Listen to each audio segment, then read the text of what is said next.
बोला है under what condition will the strength of current in a wire B same for connections in series and parallel of identical sales. कितने cell बोला नहीं है, 2 cell है, 4 cell है, कितने भी सेल है, पर कम से कम 2 तो होंगे ही।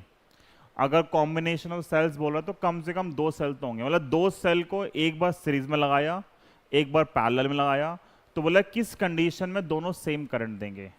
वो 2 की जगह 3 4 कितने भी हो सकते हैं, तो मैंने इन जनरल मान लिया। मतलब क्वेश्चन के हिसाब से जो सीरीज करंट है और जो पैरेलल करंट है दोनों बराबर है। ठीक है, अभी दोनों ड्राइव किए हैं। सीरीज में फॉर्मूला क्या था, अब मैं डायरेक्ट यूज करूंगा n upon r plus n r, और यहां पे क्या है अपॉन, ये कट गया,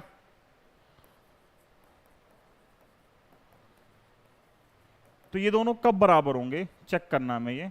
ठीक है, इस आर को ले गए, आर को वहां ले गए, तो n r minus r, n r minus r, n minus 1 into r, n minus 1 into are.